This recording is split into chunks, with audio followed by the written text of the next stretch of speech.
Hey, you hear about? Somebody told me in Joe Budden podcast that Maul and Joe are like beefing right now.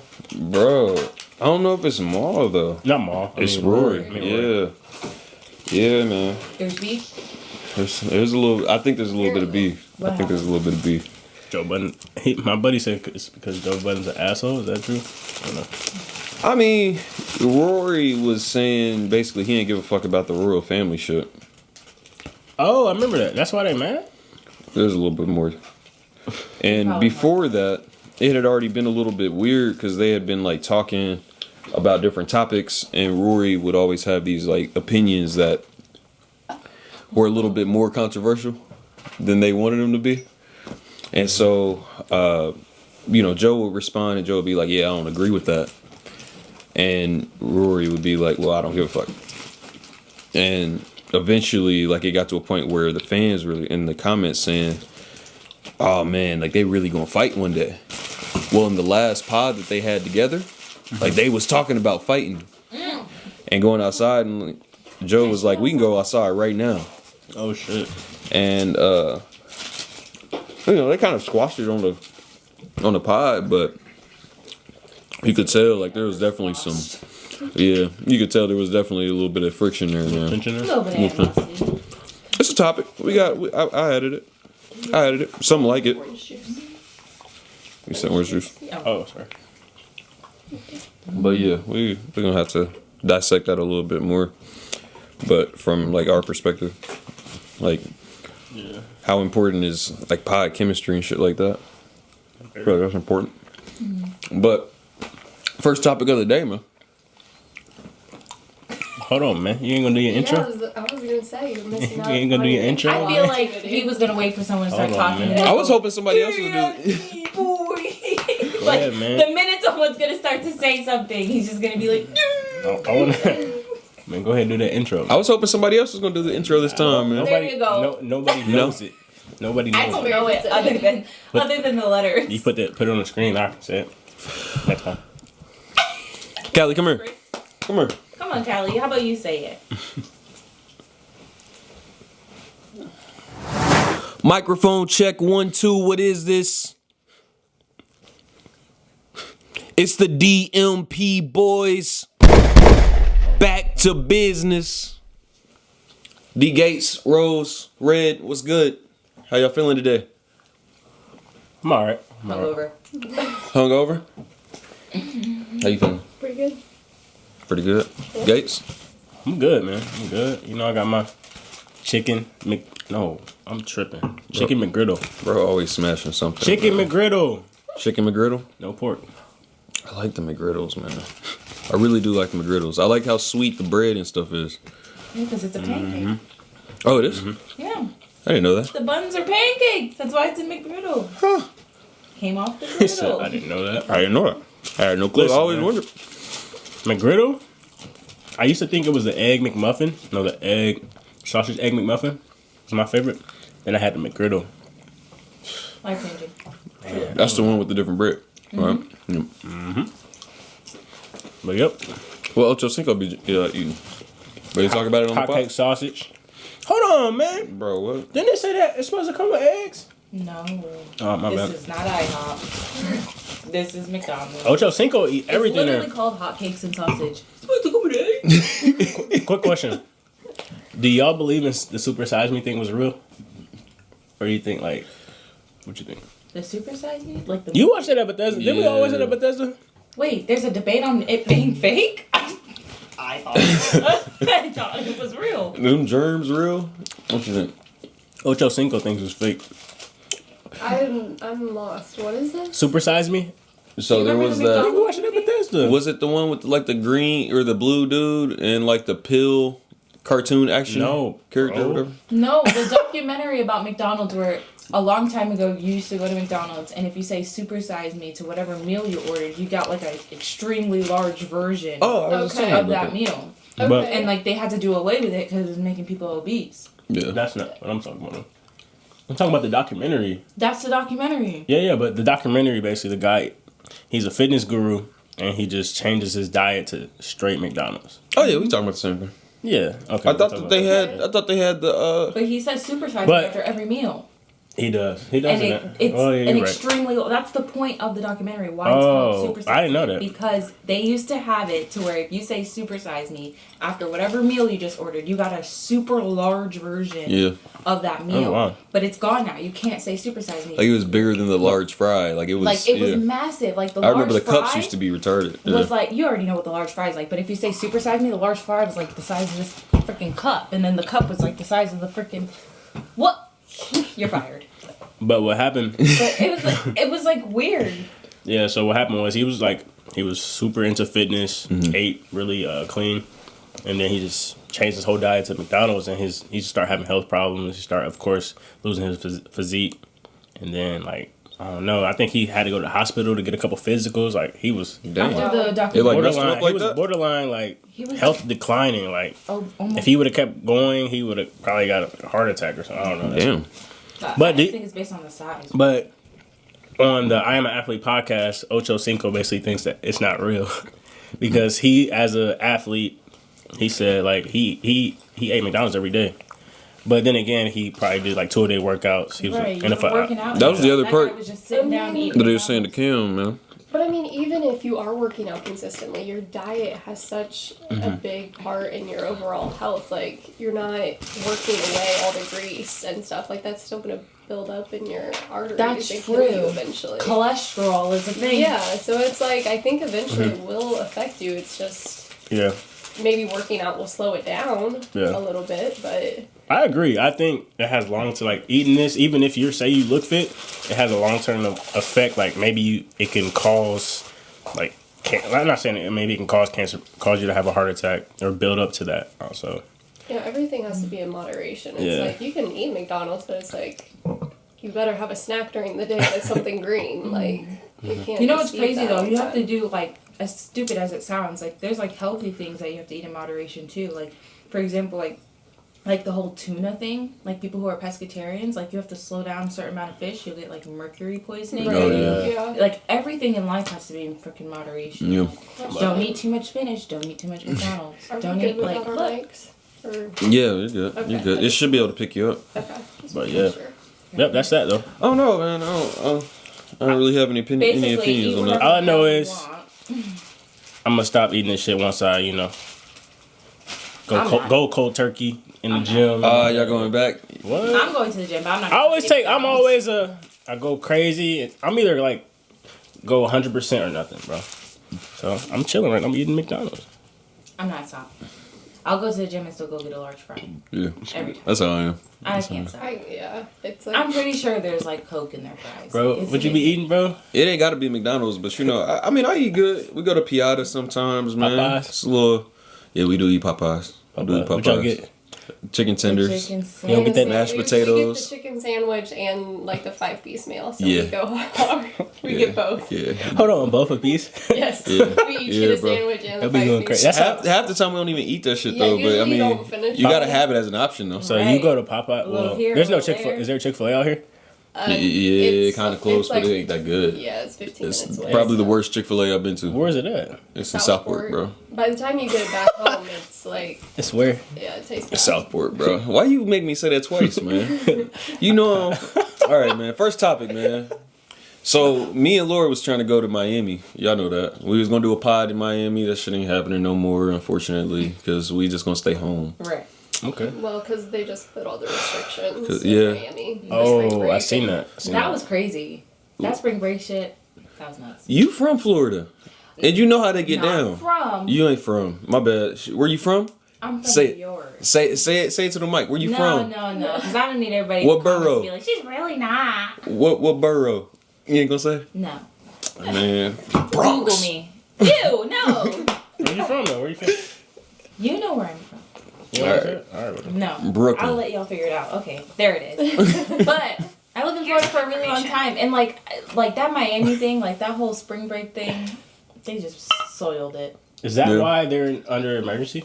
Yeah, everybody went to Miami for spring break like you normally would, but they didn't have a mask mandate. Nobody was wearing masks. Nobody was doing the capacity thing. Like they was just out there as if COVID never existed, and so then Miami shut down. I seen like a maybe a clip, a video of hella people like in one area. That's how it was when we went down there that one time, or the one time I went down there and you was with me. Yeah, it just but what I seen, bro, it was crazier.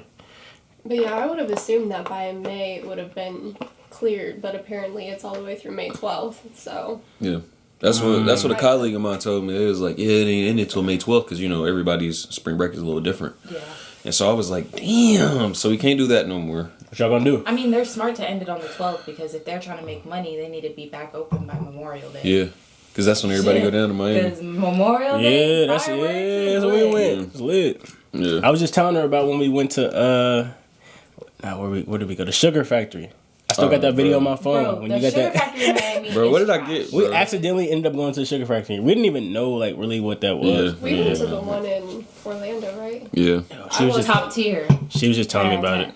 I wasn't super impressed by it. Really? That was the it ain't that best good, one. man. It But really I mean, we ain't. went during. I mean, it was Like nighttime. It was some also random during stuff. COVID though. Yeah. So I don't know Oh. if that had a part to play. Maybe. But it was.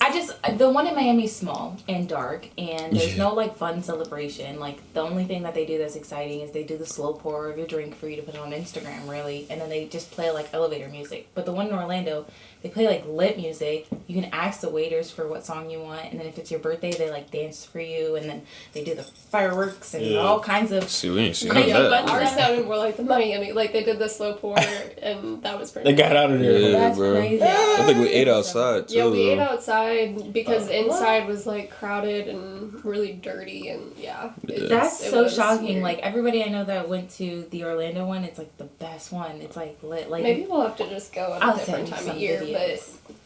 But I hated the Miami I'll one. eat- And everyone yeah. goes to Miami one because the famous people go there.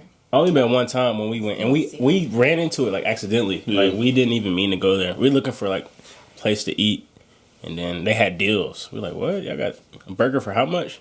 Then Malik ended up paying like $50, $60. Bro, I had so much food, man, and it was like all sides. It was all appetizers. I think we had just turned 21, so bro was And like I getting got- wine and shit, stupid shit. Got some white wine. I don't drink that no more. Ugh. Yeah. What did I order from Sugar Factory? Oh, I got the salmon. I don't know. we got that. I tried to pick something safe.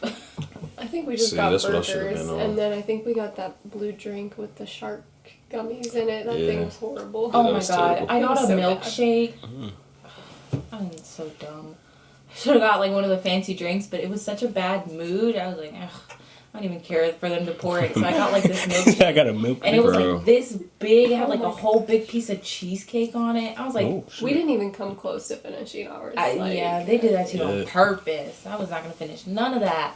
See, I was not gonna finish none of that. I can't try the milkshake from the Sugar Factory, man. I ain't tried their candy, or I think they had. I had to beg Like him to some let me candy go dessert. in the candy area because he was so ready to go after we paid the bill, and I was like, no, like let's like walk around. You're saying this place is supposed to be awesome. I wasn't the one saying it. They had all them damn pictures saying it. Because it is Okay. normally lit, and then you guys go They got during pictures of COVID, Drake and then shit, the Future freaking on the couples wall, have masks on. All right, bro. So, yeah, we can't go to Miami, and the one thing I really wanted to do with that trip is get on a jet ski. It's just like my favorite thing to do on the water, man. Jet skis are lit. Do you like going to the actual beach though? I feel like when we went to Miami, we didn't actually go to the beach except like once. I go. What to do y'all the do? beach. I go to the beach. I'm in the water. So you're in the water. You're not tanning or nothing No. on the. Do Okay. I look like? Hey. Do I look like I need to tan? Hey, I ain't gonna get into that political Hold conversation. on, so but you're asking like if we go to Miami, do we go to the beach or the beach in general? no, like just in general, just because it's like I don't really.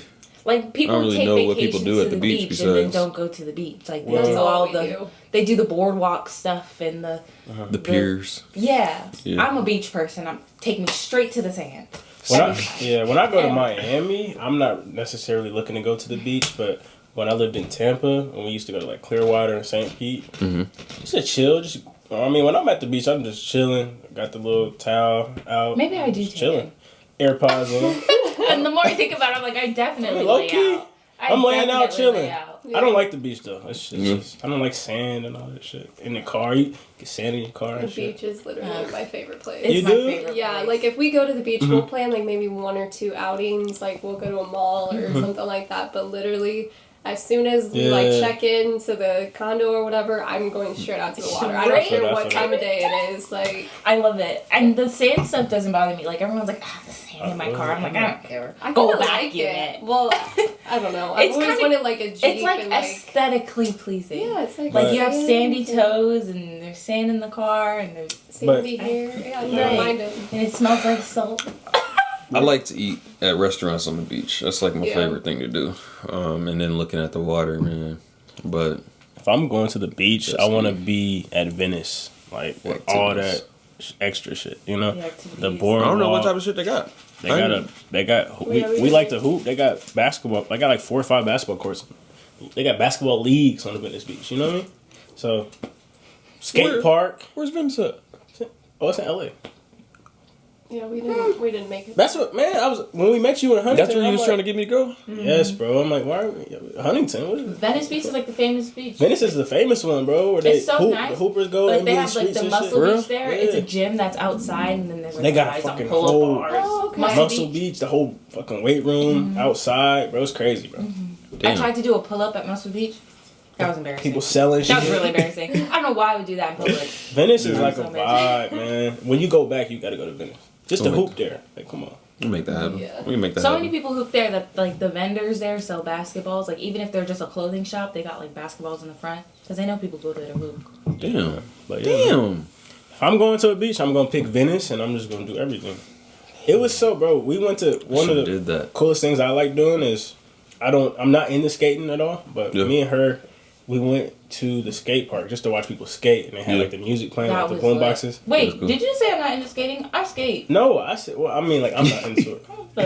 But no, like you talking about just like rollerblade? You ain't talking about like I skateboard. Well, skate park, real like, bro, real like rocket. You know, so rocket power, cool. Real rocket power type shit. Yeah. I don't know none of that shit, bro. Never mind. But yeah, bro. Yeah, it's a skate park. Vibe. They really going crazy, like Tony Hawk type shit. I'm just watching it, just chilling, listening to. And it'd be like little That's kids funny. and stuff too, doing like With the bikes coolest and shit. tricks. Looking at the water, just It's so cool. bro. Such a vibe, but yeah. And they play like their own music or whatever. But a regular beach? Graffitied. And that shit's on the beach. The skate park is on the beach. Right on it. As soon as you look to the left, water. Look to the right, skate park. Skate park, We basketball. need to go to Venice. Damn. This is where it's at.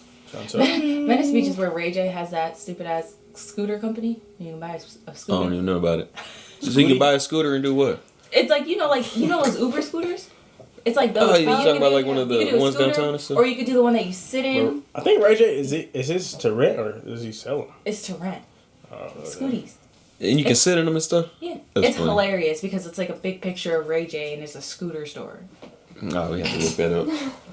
All right, Black man. on, maybe. Black on. All right, man. The topic everybody's been waiting for. I'm gonna have to sit out of this one. You don't watch? You don't watch I don't it? watch neither of them. Damn. Damn. It's not for me. Why not? It's not my journey. So we got Snowfall versus Power. We said we would bring this topic back up. Yeah. We're talking about it today. Me and Deonte got some different perspectives. But the first thing I want to hear is what Tamara got to say for herself because she don't watch it at all. Listen, I'm not gonna say they're bad shows. They're great shows. 5 stars. Not for me. Not my journey. I'm a married at first sight kind of girl. I'm a dream home makeover. Okay. What the hell do I look like? Like it's a great show. I don't know. I can't keep up. Someone gets arrested every episode. I don't remember all the people. I forget who's like the ringleader of the cocaine thing. I don't know. I just can't keep up. I can't. It's too much going on. Like it's way like look at the freaking the cover for Power. That's like at least 5 people, and you gotta know who all those people are.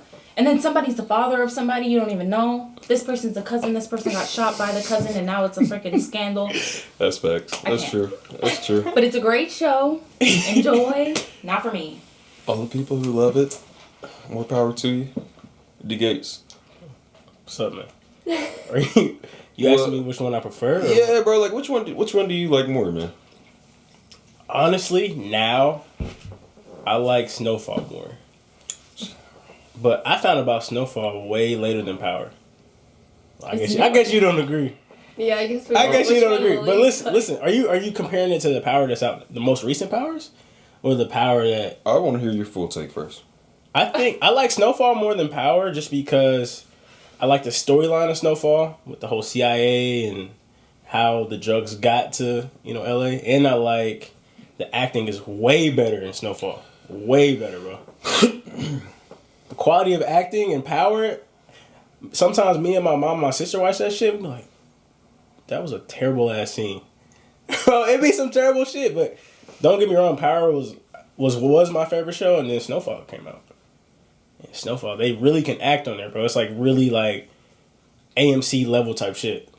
Like Power, they be, motherfucking Method Man is the lawyer, just bring him. I would agree with that. Like, I feel like Power feels more like a TV show. Yeah. Where I could see, like, Snowfall, like, the acting is more up there with, like, a movie. Like. Yeah. So I can agree with that. But personally, I still like Power better. You like Power better? But that's just because, like, I don't know. Like, Snowfall is heavy. And I mean, like, I know it's, like, loosely based on, like, real stuff, so it's like I don't know if that's part of it, but it's like, okay, this stuff actually like happened, but it's like Power, there's just like a level of like, it's like you're just watching a TV show. Oh, and I see what you're saying. I think I like that vibe better. So, yeah, because I see what you're saying, because like Snowfall, like this really happened, right? And then Power, it's like it's made up kind of. So yeah, I see what you're saying. So. All right, man. All right, go ahead, bro. Mr. Malik. Franklin always talking about business, and I fuck with Franklin very heavy, bro. Like that's my guy, bro. Yeah. He's smooth, but it's like it's what like everything that he's doing is with the hopes that the CIA will find him helpful, find him useful. Mm-hmm. And Reed just said something in the last episode, like everybody's replaceable. Franklin, I kind of took that as like Reed, you might be replaceable too, though. Because he's definitely replaceable. I'm like, he's a fill-in. We saw at the very beginning of the whole show, because we just binge watched that whole fucking show. We just watched Reed come in and replace another CIA agent, so we know that they're replaceable. Tell me where you going with this. And so I'm like, okay, I don't know if somebody like a Tariq St. Patrick is quite as replaceable. Okay, his dad was though. Was he though? Yeah, because they still trying to put somebody away for him. But I'm talking about depending if you go back in the show. Y'all watched it from the start. Remember when he lost his club? Like he wasn't even managing his club. Yeah, basically replaceable because of. But that was from a business perspective, and that's what I'm saying is I feel like Franklin, he always says like we about to talk business, but it's like I don't feel like he's focused as much on the business as he is with just trying to. Become some figure versus Tariq or Ghost. I feel like they are focused on the business. Like, how can they make money off of this? How can they bring up their families and shit like that? Yeah. Franklin, throughout the whole show, has been like, does he care about anybody but himself? Does he care about anybody like actually coming up? Because as far as I can see, they all live in the same spots. But this is my take on that. What year is the show based out of? It's based out of the 80s, so you comparing the 80s to 20, like that's the struggle to now, right? So people probably didn't even have that mindset of where we're at now, just because like they just started doing that. They just started, taking over LA and having an empire or whatever. But I kind of compare like the time frame or like the eras. Like they're in the 80s, so he's not gonna think the same as a Ghost that owns a nightclub or whatever, or that the same type of what you're kind of talking about there. So that's what I would say. I would just compare like the times. I understand that. Yeah. I think that's why I give it like a little bit of a pass, because I'm like, all right, Franklin, you are in the 80s. You know what I mean? I'm not gonna act like you're supposed to already have this stuff, figured out, like past this point of selling drugs in LA. It's just it feels like that's where it stops. It's just that's frustrating. You don't see no growth in it. Like you see like how I see him wanting to. The show's transferring. I mean, kind of going over to like the real estate and all that. Which I like. His mom. I like that, but they don't really touch on that stuff enough. It's like they're so focused on the drugs. Yeah, and if it was like Power, it didn't seem so focused on the drugs. Like it was violence, trying to run a business, and some like.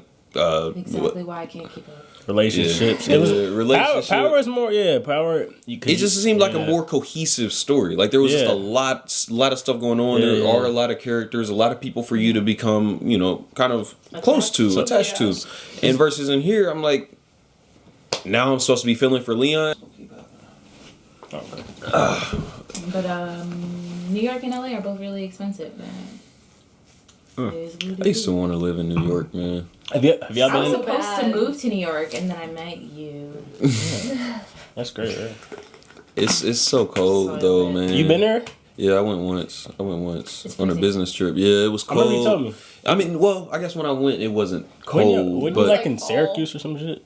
no, I was in the city. Oh, you was in the city? Yeah, and then I went to I don't even know what the other place was. New Hampshire, Connecticut, something like that. I went to New Jersey. I stayed in New Jersey, but Boy, it was in Trenton. bro, I was all over, bro. The tri-state area. I love New York. I will always love New York. Like I just feel like something about New York always will like feel like home to me, even though I never entirely made it home. Like I moved when I was like 6.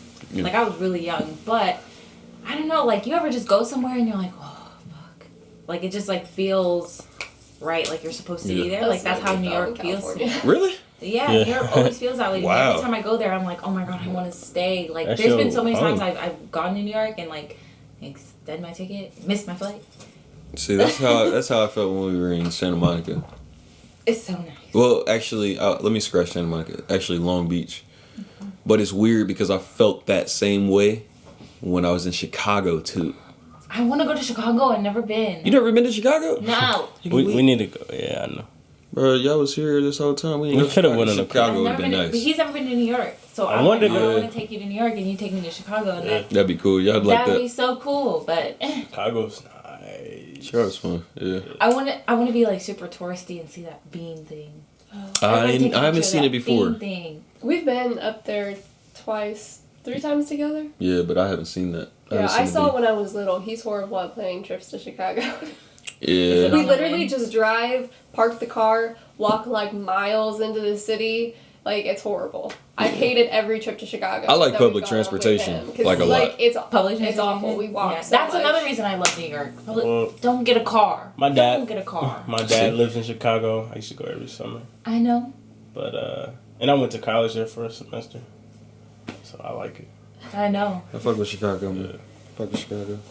Alright, next topic. Ain't got no shows in Chicago though. Whoa, you did a quick. Yeah. What'd you skip? Damn. Damn, bro. You fucking up. That shit turned into the internet. Bro. Alright, bro. Whoa, what did the fuck? Yeah, I added a new topic in there, man. I know y'all got something to say on this. Is, Pick me. Just go ahead. is vintage a trend or an investment? Ooh. You wanna go first? I can go first. Go. You know, I got the nice piece on. Get some background about what y'all. But no, Peace on too. Don't play me. yeah. You want to get some background of like what we do related? Yeah, like what what y'all do and Why are Yeah. you qualified Okay. to A address little, Yeah. this a little topic? promo, real quick. Nah. So I have my own online vintage shop. So basically, I sell rare one-of-one vintage clothing. Nice stuff, like kind of like you see on now, the Jeff Gordon piece, pretty nice. But just like rare stuff, maybe like sports, streetwear, hip hop stuff, but like cool stuff that that people really like. But I have my own online shop, and I kind of resell it on third-party sites as well. But that's why, like, I know a lot about like thrifting and in the vintage world. But is vintage a trend or an investment? I would say it's both. It depends on how you jump into it. It's definitely a trend right now, just because right now you see a lot of like, rappers, a lot of high level figures wearing vintage clothing, and you see a lot of companies trying to like create fast fashion because of like they try to create pieces related to like fast fashion because of vintage. But it's a trend. It's a big trend right now. And it's an investment. It can be an investment how you jump into it. So like me, it's an investment.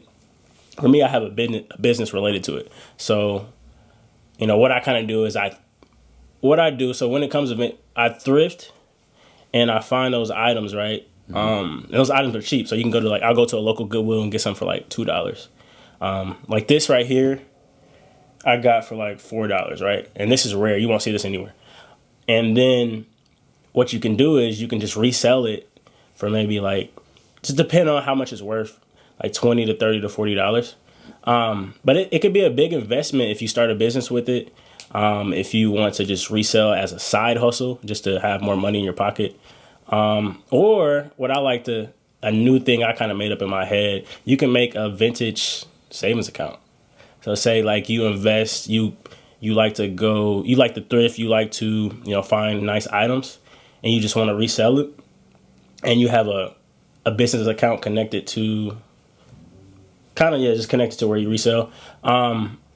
It can be money can add up in that account. It can be like a savings account. So what you can do is you can buy items, resell them, and then not touch that money, and it can just add up for maybe months to a year.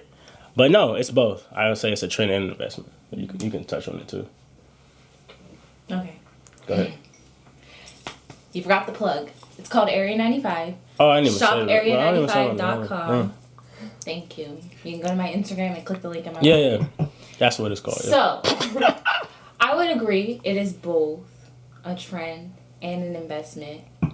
And trend, he hit it right on the head.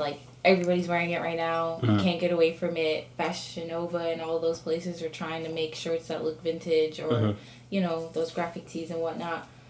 But the investment part, the part that I feel like is an investment too, outside of it being a business, is it's an investment to yourself in a sense of saving money. If you're thrifting and you're getting these unique pieces, you're establishing your own style. One, you're not a copycat, which I hate. I hate people who dress just like everybody else. That's just so annoying. To have the same style is one thing, but to literally try to be somebody else is annoying. It's another. But it's an investment in yourself. You're creating your own style. You're thrifting your own views and what you see and what you like, and you're saving money at that and saving the planet. Okay. Yeah, sustainable. Upcycling. It's very sustainable, and it's just a good way to it's one of those things you put good in, you get good out. And I feel like it's a really good investment, especially because now you have these really unique pieces, and let's say you don't want to wear them the next season or whatever, then you go to that resale stage. Especially if you're not trying to have a resale business, you can still resell something of yours and know that it's worth something. I feel like, for example, we have places like Plato's Closet, and you sell all your stuff, and you bring your Hollister jeans there and all your stuff that you bought last season and it doesn't fit anymore. And they just kind of give you a couple dollars because it's fast fashion. It doesn't really mean anything. They're just giving you something so they can put it on their rack and sell it for something.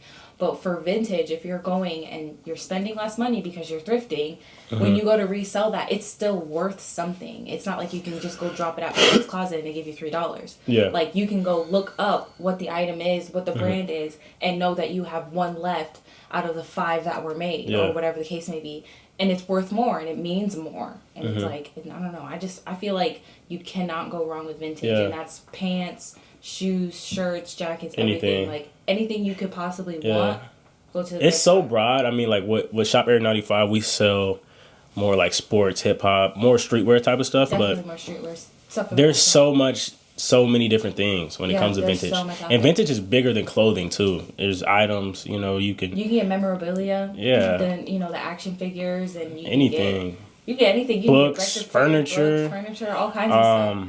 Yeah. And there's people out there that upcycle it and make it something even better, and then it could potentially be worth more because it's like when you remodel your house, you sand down the counters, you put new epoxy, marble, whatever, and it's it's worth more now, and people do that with vintage. There's this one girl I follow, oh my god, I don't even know her name, but she can take anything from the Goodwill and make it freaking high fashion. She needs to have a runway show. I have to find her Instagram. But it's crazy what people can do and what they can make. I honestly don't know if vintage has any cons. It has so many pros. I don't There's know. a big stigma on wearing used clothing. Yeah. If you're one of those people that doesn't go to the thrift store because it's used clothing, literally, you're garbage. That's a whole.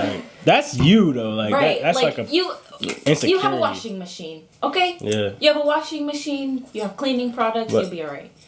But I just feel like it's so worth just taking a look, even if you don't want to jump all the way in and get your whole wardrobe.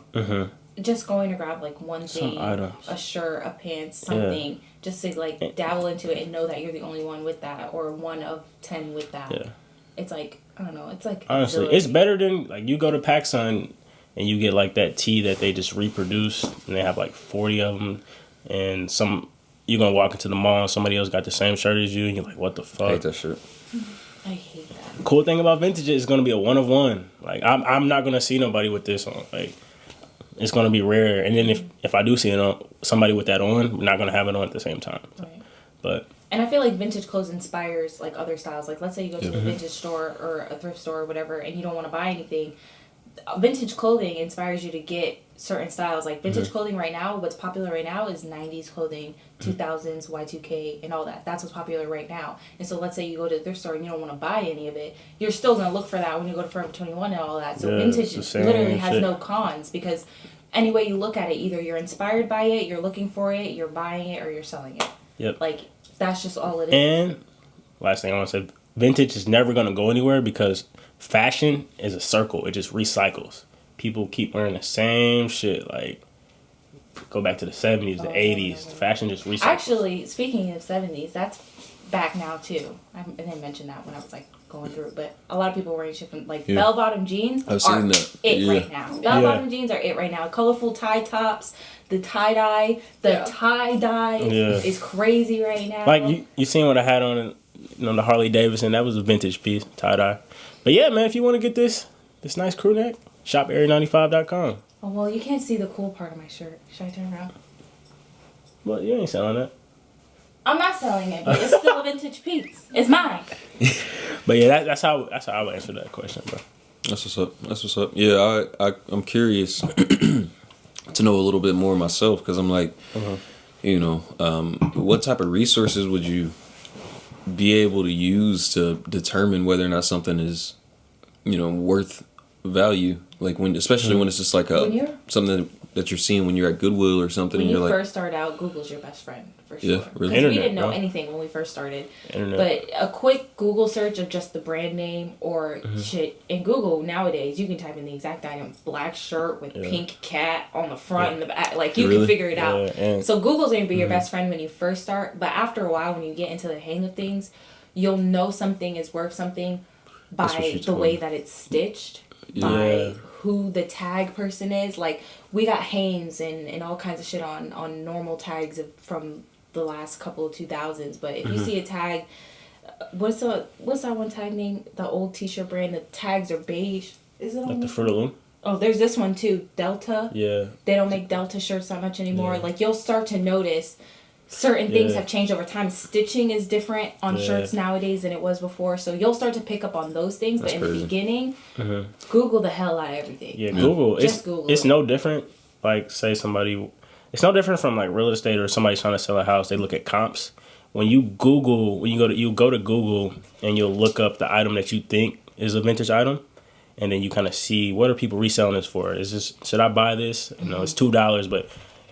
and it's reselling for $40, and then you should definitely buy it. But if it's like reselling for like $6, don't do it. But you just Google it, and it'll bring up those sites like eBay, Depop, Poshmark. Those are just like reselling sites where you can just compare the prices to what you should sell it for, and that's how you see the value. And you can also see what people are doing with it. Like, let's say it's like a graphic tee, and it feels vintage and it looks vintage, and it may not be, but you Google it, everyone's been like cutting it and dyeing it. Then it would be worth still getting, even though it's not worth necessarily anything. It's not a real vintage piece. Yeah. Doing that tie-dye or some kind of home switch to it would still give it some value because it's trendy right now. So it's just like Google the hell out of everything and then just notice like small details like the tags, the sleeves, and all that kind of stuff. You'll start to realize like, oh shit, this is old. And YouTube University. People, your favorite YouTuber is doing a thrift haul. Right. They're doing a Goodwill thrift haul. So just check those out and they'll show you how to do it. All right, bro. Same shit. We talked about that a little bit. We did. How does thrifting work? Yeah, we did. This was the next topic. Oh, damn. You really added it on here? Yeah, bro. Before me? Oh, shit. Is that nigga sitting in the barbershop chair? I don't know. It looked like it looked like a barbershop chair, but I don't know if they are just, it looked like they're on the stage somewhere. That's pretty cool. Actually. Yeah, it's pretty nice. Cool idea. Nice setup. Look at Rory looking like Alex Moscovy. So we got to talk about pod chemistry, man. We started our first one last week. Mm-hmm. We got our little flow going. We got some content up on YouTube and whatnot. Yeah. But obviously, it's a very real topic. Is this something that could work out over the long period or long term? Mm-hmm. You guys are leaving next week. It's just gonna change. It's gonna be different. Even next week, we already talking about Deonte might not be on the next pod. Tamara might not be on the next pod. Mm-hmm. Who knows if Laura's gonna be on the next pod? So you gonna be on the pod by yourself? I might be on the pod, and hopefully not by myself. Hopefully not by myself. But that's the stuff that like we should talk about. Like, what do we want out of this? Like, what do we want to make sure that our audience is getting out of this? Because some people don't talk about that. And next thing you know, they start having problems as a team because they're not all on the same page. Yeah. And so, what type of things do y'all want to talk about, man? I mean, that's a good. We threw a real ass topic out there question. out of nowhere, didn't we? Yeah. I feel like we just need to communicate, man. The foundation, like the bare minimum, you at least have to have respect for everybody that's in the room. Like even if for Snowfall and Power. Like, agree to disagree, and take it with a grain of salt. It is what it is. Like, the moment you lose respect for someone or you disrespect them in a way, it just stirs everything up and it starts a problem because it's like, why would you even take it that far? It's never that deep. Right. It's never that deep. Like, if you start to get mad about something that somebody's talking about, just remind yourself it's never that deep. And, everyone needs to feel comfortable being able to, say their own piece and stuff like that. Like, I know when Malik very first brought up doing a podcast, I was like, okay, have fun. We're gonna get in here arguing. No, but it's like, I don't have, a whole lot of people that I feel like I would be comfortable just sitting down and just having these conversations with. So, even just, finding a group of people that you feel comfortable talking to and, having these conversations with, I think that's just important in and of itself. So, yeah. But... Yeah. I like that. The pod is therapy. Yeah. Yeah, it is therapy, man. Just be nice to being able to talk, because this might be the only time we could talk about events that are going on, So. And especially, with COVID and everything, I feel like just having conversations like this with people has been... it's just, we don't have it every day, so it's nice to just be able to, sit down and just talk. Yeah. Definitely. And I feel like it's building, our, I'm gonna say couple friendship. It's building our couple friendship. We're learning more about each other. Wow. Yeah, I like you guys. You guys are cool. We like you too. There's certainly a flow. There's a flow to this, and I'm really happy that we started it, man. Hey, man. I'm glad you called me because Malik always gonna call me about a business idea, anything, and I'm like, man, what does this nigga want? What does he want to do this? What does he want to do this time? But no, you hit it on the money, man. I actually like this. And I'm an introvert too, so I don't really like to talk, or hear myself talk, when you play the shit back. Yeah. Oh my god. But now it's damn, I hate the sound of my voice. I like this, man. It's it's a form of therapy.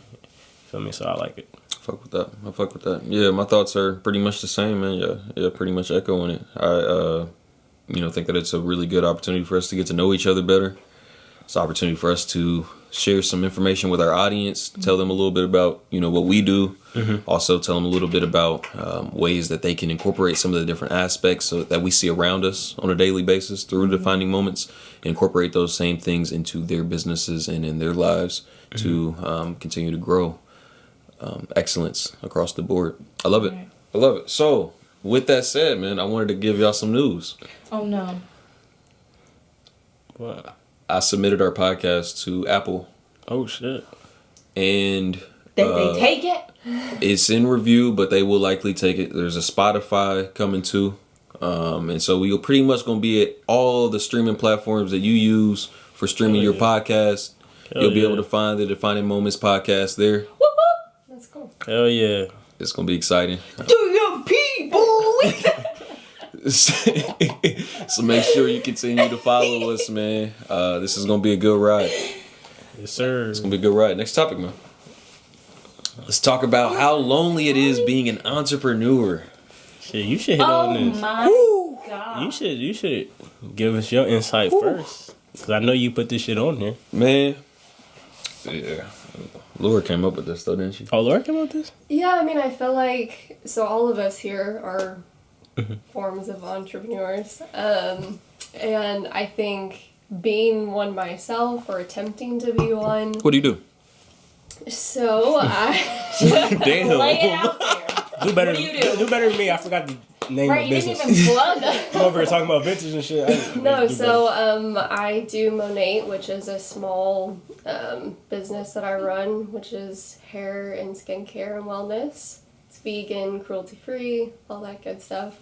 But yeah, I mean, like, my experience with it has been fairly lonely. Like, not everyone is out there trying to do their own business, so like finding that within yourself to just sit down and do the hard work when everyone else is out there just living their lives, it's like, it's hard. And I know, especially like watching you do that, like you're putting in like 18-hour days, like doing this over and over again. So it's like, I know it has to be lonely. It's super lonely. Yeah, so not everyone else has the drive to do that, so I don't know. Man, I trap myself in this office for hours. Every single day. It's insane. Like between my regular job and then trying to do this, like we all trying to like make, several things shake, in my opinion. And so, trying to figure out a way to actually manage your time and build relationships and stuff like that, it can get a little tough. For me, the relationships that I have not been able to grow, like as much as I wanted to, is like the relationships with other entrepreneurs. Like getting to know people who are kind of in the same position, because I'm not the only nigga that's out here trying to work hard and make something happen. You know what I mean? Like there's a lot of people trying to work hard to make something happen. You know what I mean? Right.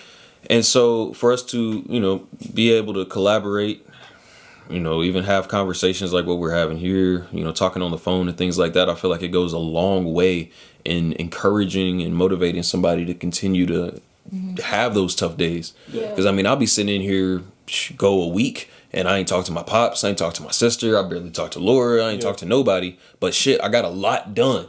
I got a lot done. And the next week I might be like down on myself because I'm like, damn, I ain't talk to nobody. Nobody. Right. And it's hard to congratulate yourself on something you did do. Exactly.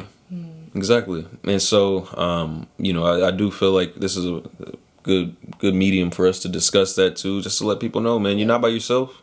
There are people out here just like you. If you find yourself in a similar position where you feel lonely and you don't really know who you should talk to, things like that, man, this is a community.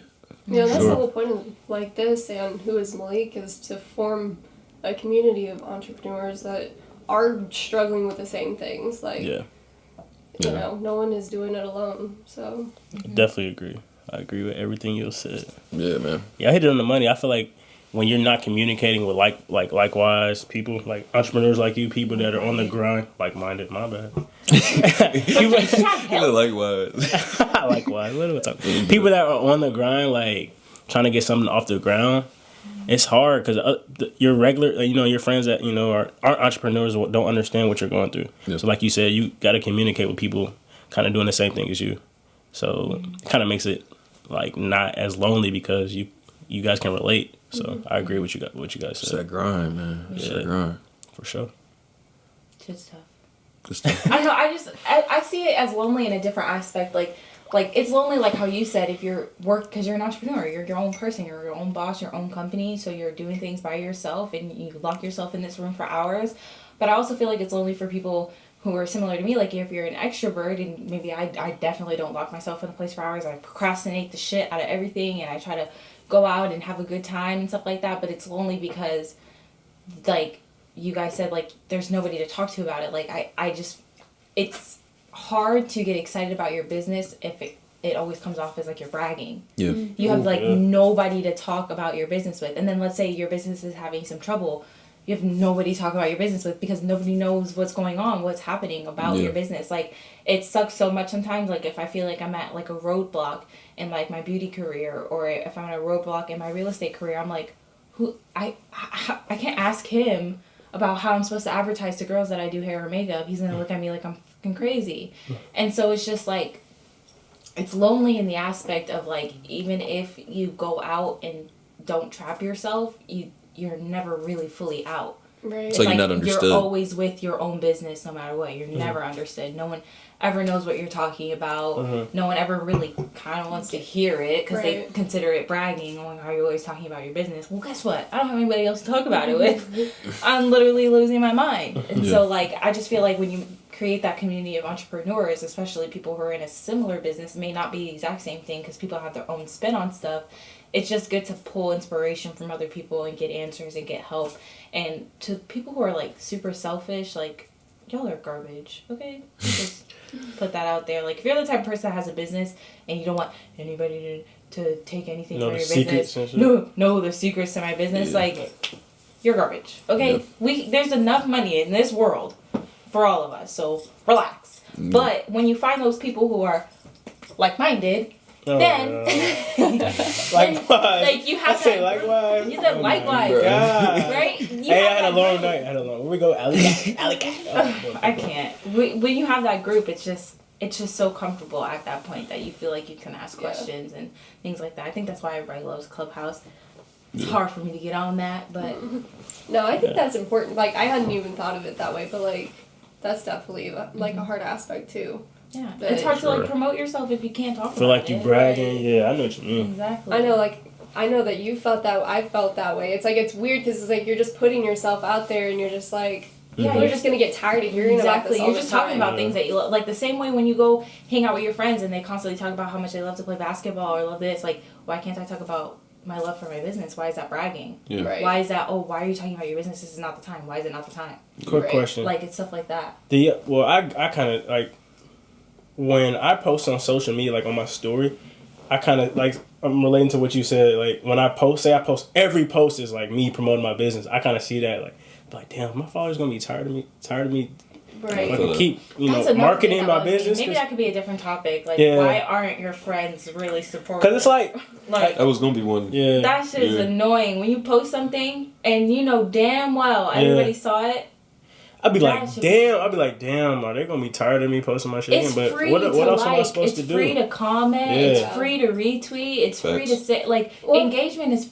And it's like you're never trying to do it to be annoying or like push your stuff on people. It's like I think it's great. Yeah. I think you would think it was great. Yeah. Like it's just like some trying to share stuff stuff you like. Like my thing is some people look for certain things. And a lot of people like ask me questions like, "Hey Malik," you know how people like they'll ask me questions like, "Hey Malik, what do you think about this? Malik, what do you think about that?" And I'm like, I got a lot of thoughts actually, and I wrote a blog, and I provided a bunch of links, and I did a YouTube video, and I've created resources. I brought people in on Clubhouse calls. Like I have people for you. Like I can help get those questions answered. And it's not me. It's like it's the shit that I'm learning on your behalf. It's like I want to learn this shit with you, so that way you know what the fuck to do, and so the next person that asks has some direction too.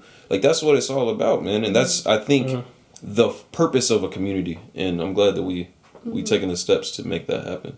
Sure. So that's cool, man. A safe space. I love this picture, by the way. Oh gosh. I think it's hilarious. Look at Kelly. It could be Kelly. She be laying that same way. Oh, look at Kelly. So my right knee? What'd I do? I don't feel like I need a shot in my knee. Bro, what did you do to your knee? You said what you did to your ankle. I don't know.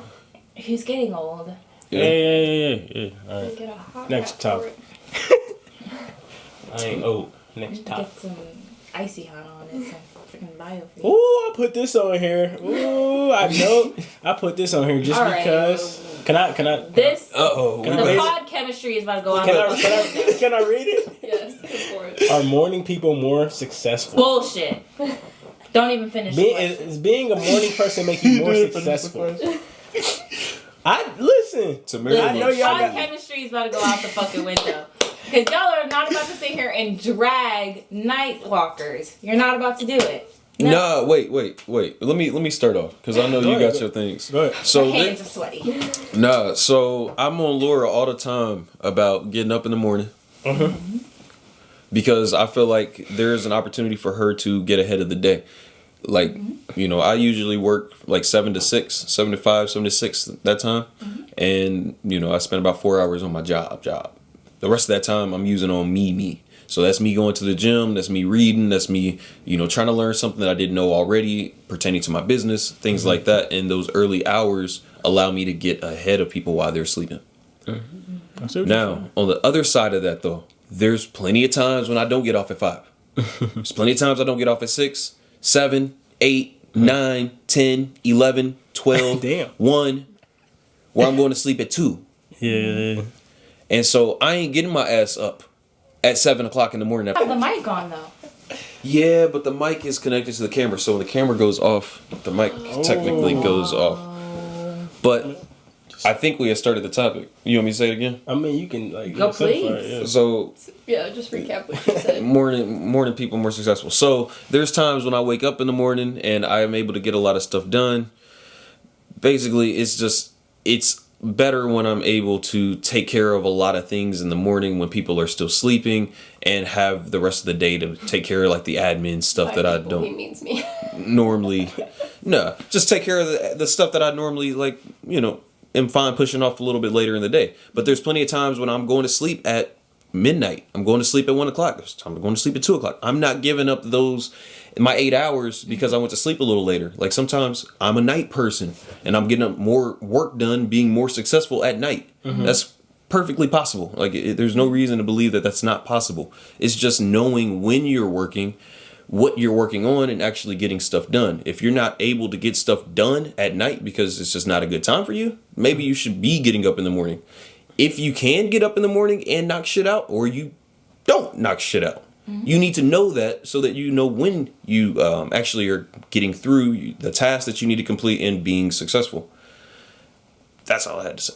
No, and I think that actually leads into where I was going with it, like, because I am a night person. I hate waking up in the morning, but I know that when I get off at 5 from work, I'm not going to be doing stuff for my business. I'm not going to be like motivated to sit down and read a book or like post on social media, make a video, take pictures. Like, I just want to chill. Like, I just worked at 8 hours. Like, I'm done for the day. I got to cook dinner, clean the house, get ready for work the next day. It's like, I don't want to deal with that other stuff.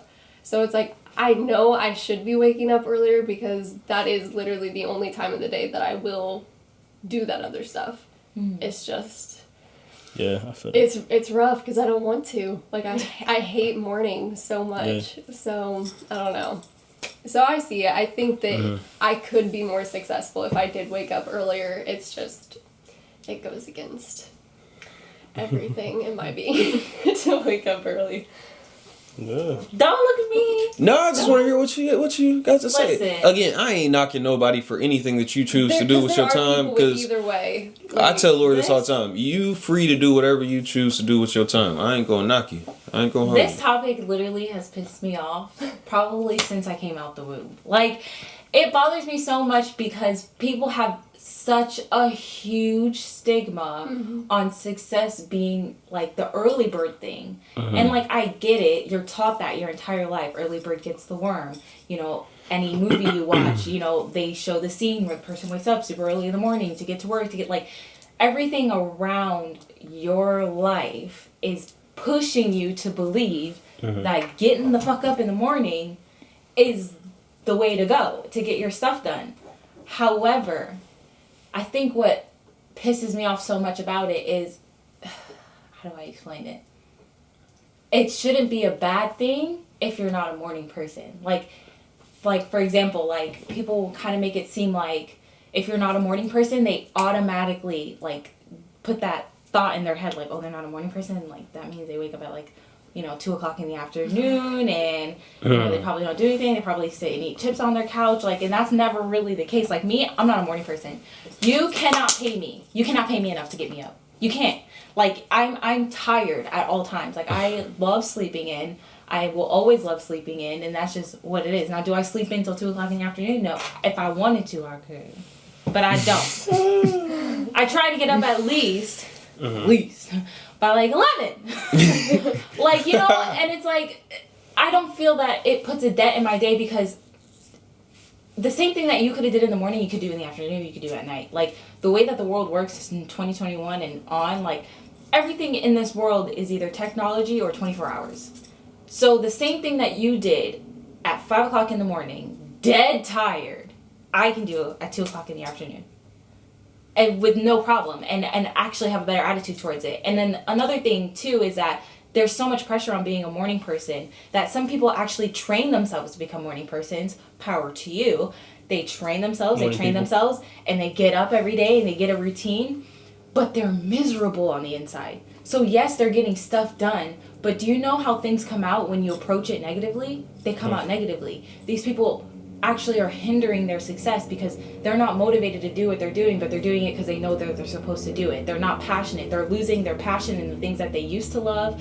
They're losing their productivity and things that they thought that was going to be more productive, and it's not. You know, you're creating angrier people. Like, there's people who are literally not morning people and they're super grumpy in the mornings, but if they created this morning routine for themselves, you can't talk to those people till like 3 in the afternoon until they calm down. That's why they have like those shirts, "Don't talk to me till I have my coffee." There's people like that. There's real people like that in the world, and that's because those people are not meant to be morning people, but they're conditioning themselves to be morning people, and I just don't think that's fair. Like, you can be productive at any time of the day. It just depends on how you want to be productive, what you're being productive with, and managing your time wisely. If you're like, okay, I'm a night person and I'm going to work through the night, then work through the night. And if you're going to not wake up in the morning, then don't wake up in the morning. It's just that there shouldn't be a stigma on, oh, they're not a morning person, they're a couch potato. Like that. And then, like, people are geared to not deem them to be successful. But, like, I know so many people who are night... Like, why do you think there's night shift jobs? Like, there are successful night people. Yeah. And that's okay. And that's my piece. 100%. I agree. I agree. I ain't gonna step on that. Because I mean, I agree that there is like this weird like romance with success and waking up early. Like it's weird because people just assume that those two go hand in hand, and it's like it's not true. It's not true, and I'm evidence of that. So I ain't gonna knock anything that you said. I'm still waking up at 11. Because I'm a stock market investor. All the people who are investing in stocks, don't let nobody else be managing your money before you wake up in the morning. Get your ass up at 9 o'clock. Manage your portfolio. You don't have to stay up the entire day. Obviously, you know, you can take a nap and everything like that. If there is something you need to do and you're not a morning person and it has to be in the morning, wake up, do it, take your ass back to sleep. That's what I do. If there's a shoe drop, 9 a.m., y'all logging on to that shit, aren't you? Morning person or not. And guess what? You check out you go back to sleep. Especially if you live on the West Coast. Yeah. Oh my God, that was impossible. Yeah. But I agree to what everybody said. Yeah. I think we should have a new stigma on how much productivity the person does through the day, not what time they wake up. Because if I wake up at 5 in the afternoon and somebody wakes up at 5 in the morning, I can bet you $1 million I can get more shit done than they can. Because they're going to get burnt out. They're going to want to nap. Morning people take naps. Morning people wake up at 5 in the morning, and guess what? They want to take a nap at 2. Yeah, I'm not taking no nap. I slept in. That's the perfect time to take one, too. That's 2 o'clock. You're asleep. And guess what I'm doing while you're asleep? Working. The Bro. Same thing you just said. The same thing you said. You was working when I was asleep, so I'm going to work when you sleep. It's the same thing. When it comes to me, I've been successful, or I've seen success patterns either way, not being a morning person or being productive in the evening. But I like to get up early. That doesn't mean I like to do shit when I get up, but I like to start my day early. Yeah. Because I feel like if I wake up at 11, 12, I'm like, damn, I'm going to miss the fucking day. Like, that's like a big portion of my day. Like, it doesn't matter to me about being productive, super productive early, but I just like being up. I don't know why.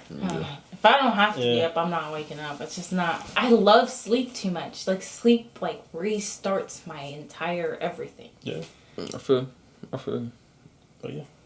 Next topic. Okay, please explain. I don't even really know it.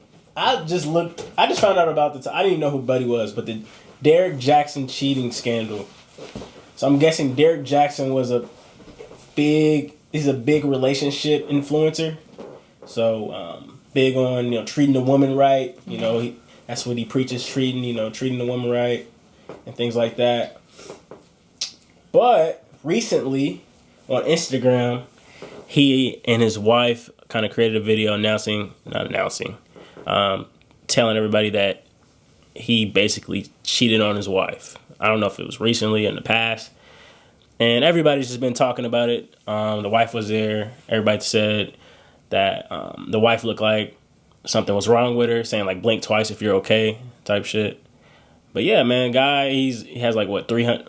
He has over 1 million followers on Instagram, and he's known to be like that relationship dude, you know, telling people to treat your woman right, and he cheated. He cheated, and they said multiple times, and he got exposed. So everybody's been talking about it right now. I really don't personally care, but hey, I just want to throw it on here because people think it's important.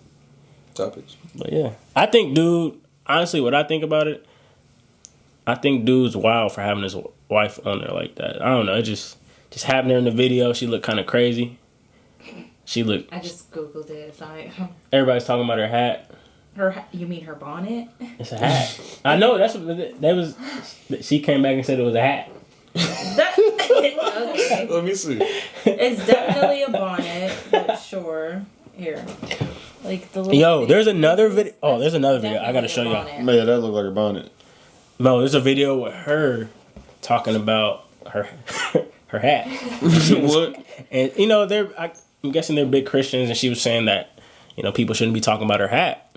That it's like her salvation helmet or helmet of salvation, stuff like that. And people. I apologize, ma'am. Thought it was a bonnet. I don't know, man. It's just weird. It's weird. I don't want to discredit anything. Obviously, there's emotions I'm sure that are going around about this particular topic, but I'm curious just because I don't know anything about Derrick. I don't know nothing about Derrick. I don't know nothing about his wife, family, none of that. Man. I just know. But go ahead, keep going. Sorry. Is it possible this is just some hype? I mean, I don't know much about him or anything like that. I mean, it just seems like a weird thing to circulate. With the culture a little bit because there's always that stigma of women being scared of being cheated on and then men doing it anyway. Mm-hmm. And vice versa. Women are trash too. It's okay.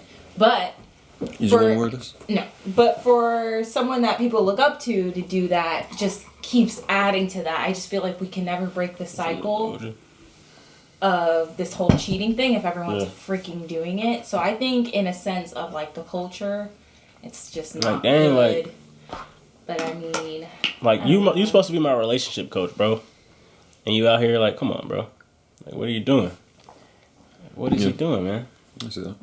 But there's like a theory that his wife is gonna come out with a book, like after all this clears up and people basically saying like this is some bullshit. They're just doing this and then they're gonna promote a book. For money. Ooh, like what? That's what I'm saying. That's the real scandal. That's what I'm saying. Like that hype, man. That shit. Yeah. Mm-hmm. I don't know. But I know. I'm just like cheating is just a sore subject for me. I just why do it? Yeah. Right. It just pisses me off. I just feel like if you're not in the mindset to be in a relationship, don't be in a relationship. If you are in the mindset to be in a relationship, if you're not good at being faithful, don't be in a relationship.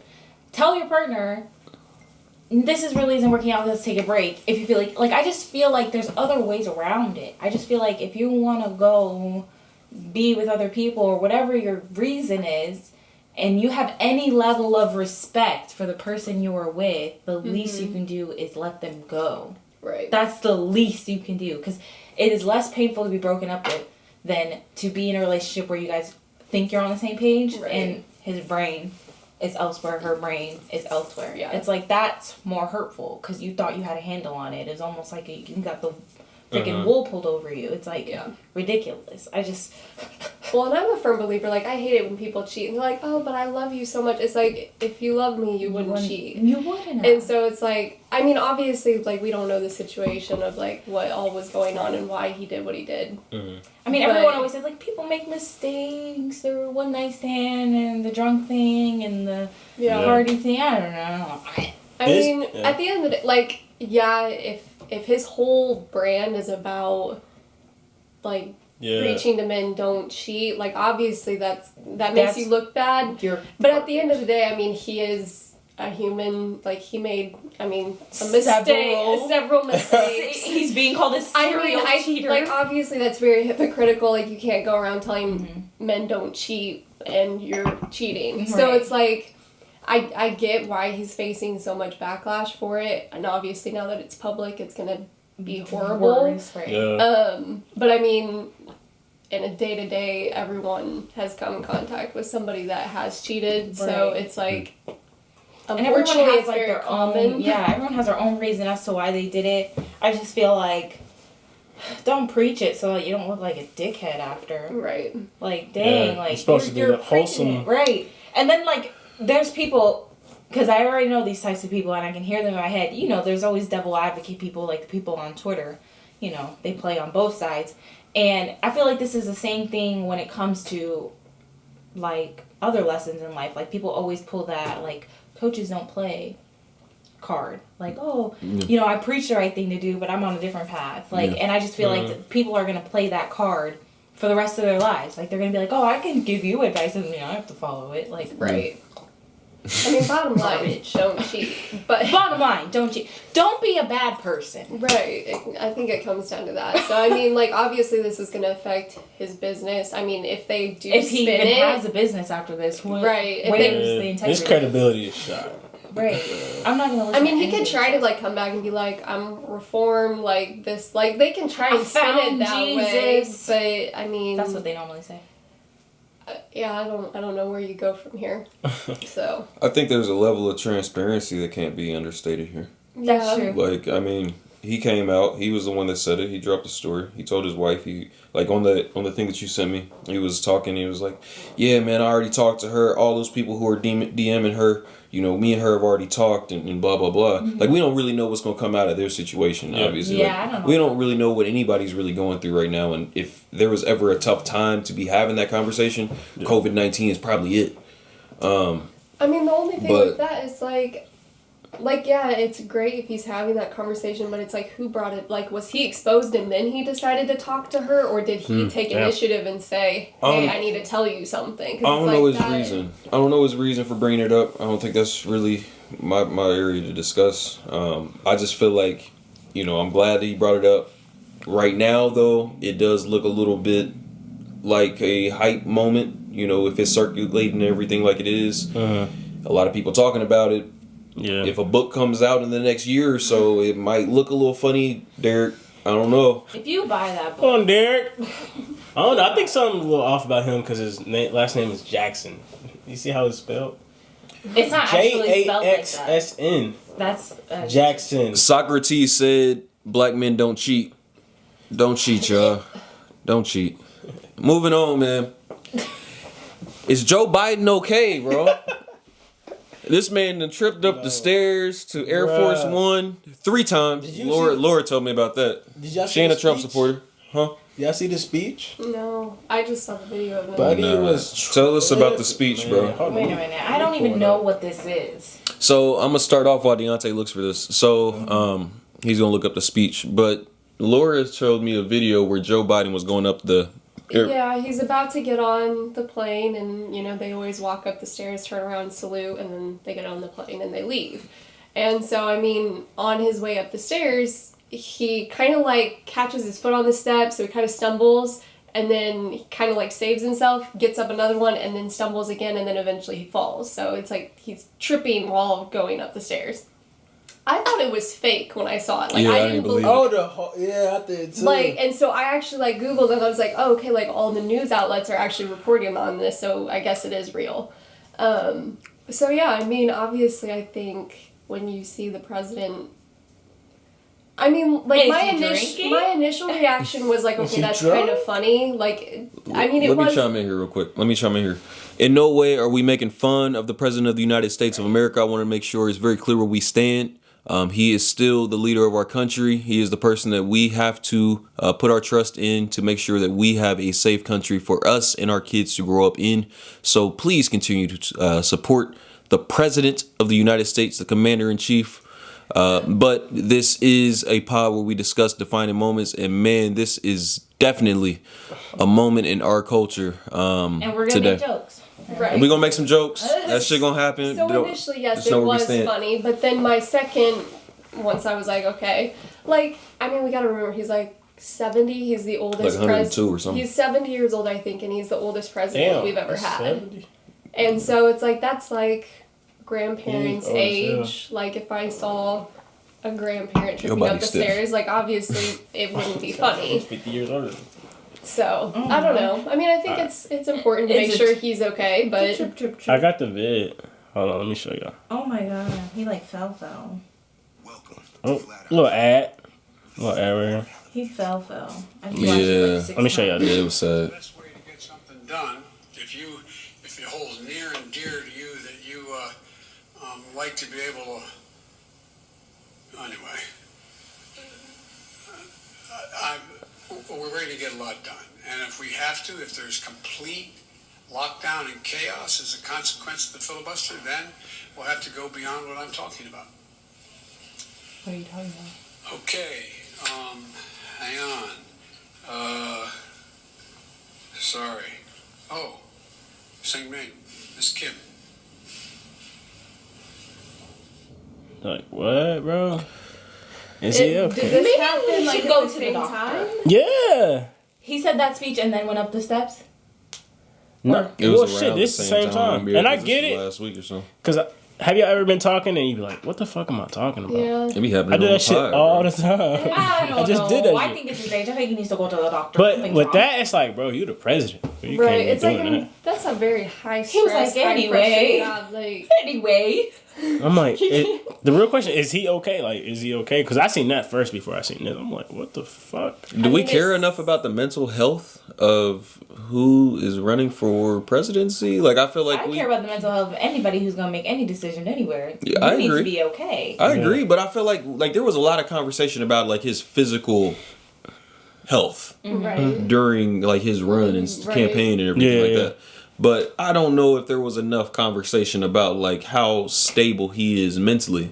Because that's not the first speech I've seen of his. Like, even during the campaigning and stuff, there were some speeches where he wasn't really making sense Yeah. fully. And I don't know if that's just because he's getting kind of like tripped up in his head, like what Yeah, he it's wants like- to say, getting lost Yeah. in a speech, or Yeah. if there's actually like some unclarity about what's going on. Yeah. Maybe, So- maybe he's. I don't know, man. Because I understand. I do that A shit. quick Yeah, I get CT it. scan wouldn't hurt. I Just get to it. make, make CAT sure you're scan? all Yeah. there. CT scan? So CAT scan. Yeah. Oh. I don't know the Same Where's difference. the A if it's a CT scan? CAT scan. But where's the A? It's the same thing. It's just an CT. abbreviation. I Abbreviation think. for cat. CAT is the nickname for Oh, a I'm CT right. What is scan. happening? I don't know what I'm talking So about. what- Microphone check 1 2. What is this? D Gates don't know what we talking about. See, I just did a Joe Biden. Do this shit all the time. Joe Biden. Hey, and I'm me. I don't care. Hey, Listen, it's a CT scan. My knee. I don't know. If there's anything else. we got to get Biden checked out, man. Looks like my We knee. I don't know what's going on. Maybe a physical something. Just to Yeah, I mean, double check. I mean, he wiped his knee a little when he was going up, so maybe he hurt his knee. Someone check his knee. Like, damn, maybe he's just like, damn, I got a little pain As in my knee. as far as the vaccine rollout, my man has done a spectacular job. We're down to the 40-year-olds as of yesterday. yeah, I think in the next couple weeks they're supposed to be out to everyone above 16. I ain't telling nobody to get no vaccine. I ain't telling nobody not to get a vaccine. If you listen to Farrakhan or you listen to Biden, do what you got to do. Right. They will be available to you. But they will be available to you, which is a lot better than what we had last year. So I'm so happy that people are starting to get outside. People are feeling a little better, and hoping that life can go back to normal for a lot of us really soon. Next topic, man. Next topic. Oh, we're gonna skip this one because we weren't really ready. Or you want to still move forward with it? I don't know anything about it. So it's an interesting story. Laura told me about a story. Go I ahead. mean, I guess I can. Okay, so Woodrow Wilson, towards the end of his second term, I think it was, he got really sick, and so I think it was for like the last year and 5 months of his presidency, he wasn't able to perform his duties as president. But prior to that, his wife was in on lots of meetings, like he gave her access to lots of confidential files, so she like was in pretty much everything up to that point. And so when he got sick, essentially she took over for him. And so, because I guess at that point it was so early on that there really wasn't a system in place for what happens when the president is too sick to be president. Right. And so it just kind of fell to her to do it. I mean, I don't think it was like out there, though. It was kind of like, Yeah. oh, we'll give this to the president, and then she would, like, relay back to them, oh, this is what the president said to do. But it was, like, really her making these decisions. Yeah. So technically, people are saying that she was the first acting female president. And so that was in, like, the 1920s, I believe, 1915s to 20. So, I mean, I just kind of stumbled upon that. I thought it was interesting that there's so many concerns that, like, will a female president be able to handle the stress? And it's like, clearly, there have been women throughout history that are perfectly capable. I mean, not only was her husband sick, but she was helping him run the country. Yeah. So, I don't know, just kind of interesting. That's a real cool fact. Bottom line, women are capable of anything. Let me just lay that out there. But that's really cool. That's one of those fun facts that you keep Googling. You're like, yeah. So She probably was president longer than that. Well, acting as president longer than that. maybe. Making decisions. Because it starts early. Like, for you to even decide to have your wife help you, that's because you were already discussing things with her to begin with. right, so it's like she so was you already were getting already input, comfortable right. enough to ask her when you got sick to stand in. Yeah. So, like, she's been helping all along. Had to be. Pillow talk. Right. So, my question is, let's just do like a quick run through of some of the high, I don't even know, high level women out there that are, with someone who has an empire that could probably run that empire for them.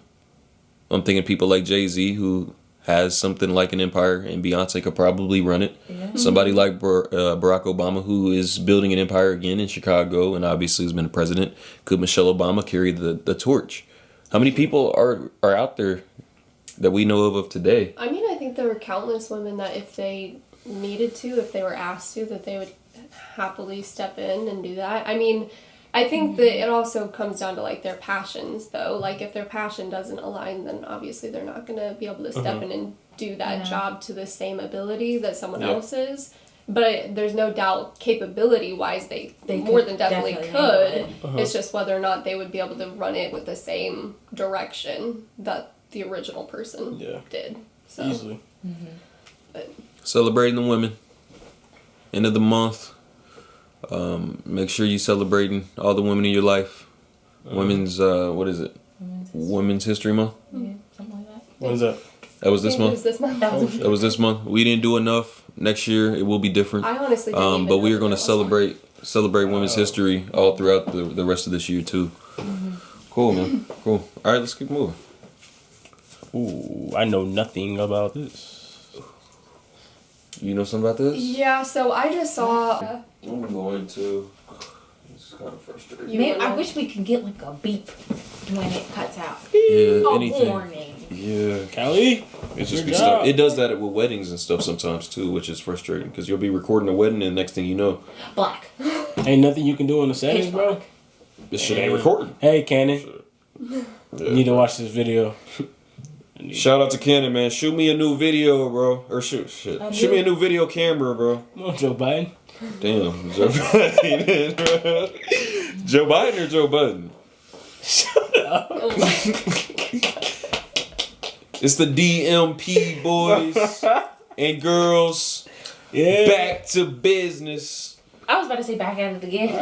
Back at it again. It's back to business. Whatever. All right, Laura. So tell us about Chrissy Teigen quitting Twitter. Okay, so I saw this over the past week. So initially she had announced that she was partnering with Kris Jenner. They were releasing their own, like, home cleaning product line. And in the tweet she had said, like, really excited to be announcing this, like, it's been in the works for a few years, and a lot of people were very skeptical of that, thinking, like, this was totally prompted by COVID, like, you're just now thinking, oh, we can profit off of people wanting to be Clean more their house. sanitary. Sanitize. And so a lot of people were, like, she just got a lot of, like, backlash for that, and a lot of people saying that they were disappointed in her for partnering with the Kardashian-Jenner Empire. right, and they're like, we're not giving our money to them, like, we're disappointed that you would even work with her. So, like, that happened early last week, and then she just announced that she is no longer going to be on Twitter. She said that her and her team had worked with Twitter, like, with, like, a lot of the negative comments, a lot of bullying.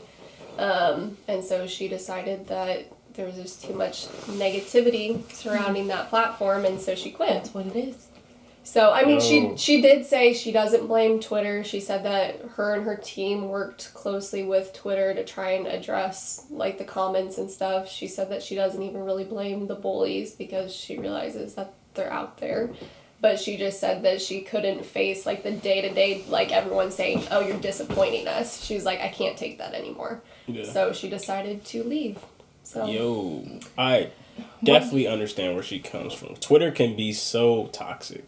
Like, sometimes I delete Twitter. Like, I delete Twitter sometimes. Like, I'll see some shit. I'm like, what am I on here to just look at what people are saying? Like, well, I think, like, obviously, I think it was either last month or a couple months ago, like, she was mentioning, like, the miscarriage or the baby that they lost. Like, she was facing a lot of even negative comments about that. Like, people, like, we don't want to hear you sharing about this stuff.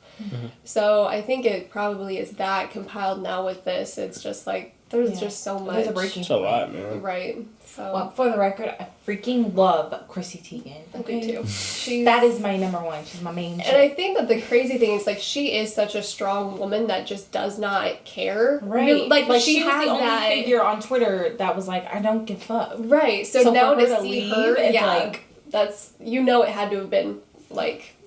And if you're an internet bully, let me know. Yo, I think some people, their only, I don't want to be an asshole, purpose in life is to tweet. Say some mean shit. Like, that's all people really love to get on Twitter just to talk shit all day. Be logged on there all day. Like, what the fuck?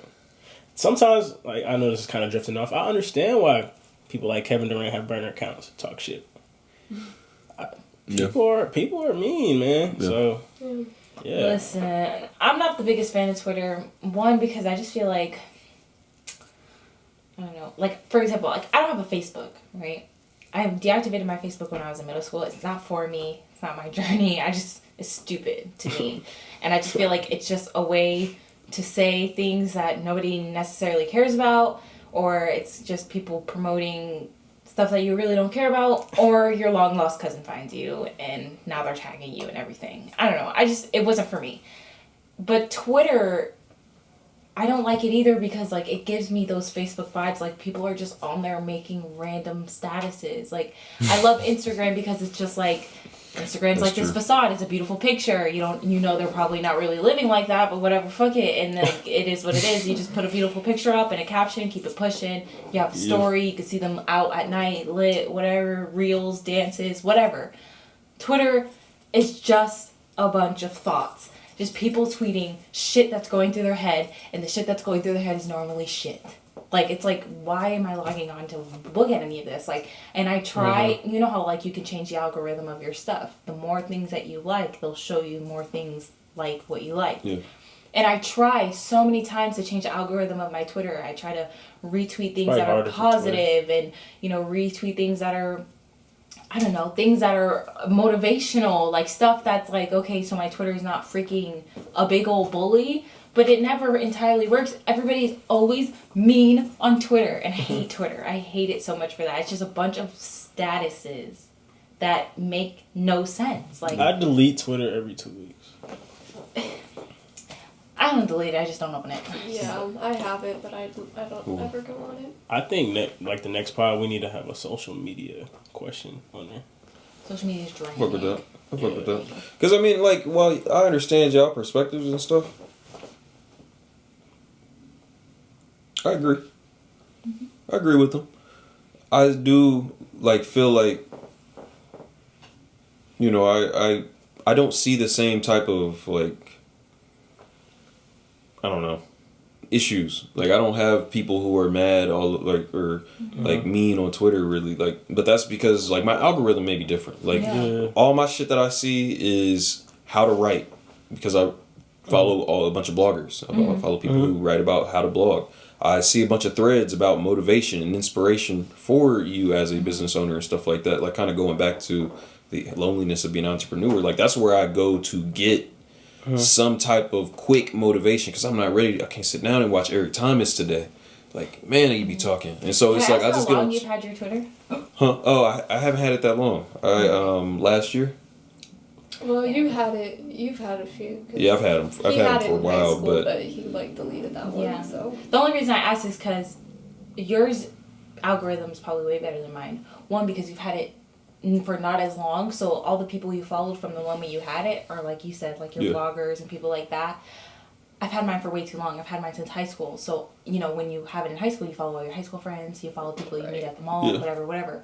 So when I engage and I try to change my algorithm by liking motivational posts and stuff like that, it's still going to show me the people I follow and what they retweet. And so maybe that's my fault. Maybe I should stop freaking following people who are garbage. But it's so hard to determine that because you're friends with them. But they're constantly retweeting crap. Like, shut up. Yeah. And there's, like, nothing you can do. I think, then again, like me and you probably use Twitter for a different reason you use it. Yeah. We use it to be kind of social. I use it to reach out to people use, for like jobs and blogging. Networking, you use it to sure. Like, I use it to connect with yourself, people. you know what I mean? But I want to connect with them in a positive way. And Twitter makes that If we compare hard. Instagram, Facebook, and Twitter, right, and we're using it, all of them to be social, Twitter, I would say, is the most negative out of all of them. Really? Twitter is definitely I the would most say negative app. because the reason for Twitter is to just say what you think. It's just It's the first thing that comes up in your Twitter's head. a diary, you know. So that's what it is. People are freaking mean. But yeah, that's what I. All right, Chrissy. See you later. You might hop back on Twitter at some point, man. But for now, enjoy your time off. Ooh. Next topic, man. Shout out to Jamal, man. Sound like Kanye right there. Shout out to Jamal. He got a company called Magnolia Green. They sell beard products. I actually got one right here. It's the utility butter. You may have seen it before. Who's called? Is that Jamal? No, that ain't Imagine. Jamal. I don't know who this is, man. Might want to move these out your way so you can. They ain't even got a full number. Nah, I Should we do a YouTuber I was just style? gonna show You the. just- there you go. Well, Hey, first promo. We don't really know what to do, but shout out to Jamal. He got the product together for you. It's really good, really oily. They do a really good job of keeping the beard looking fresh. I just started using it, so mine is still in the works. Don't embarrass us.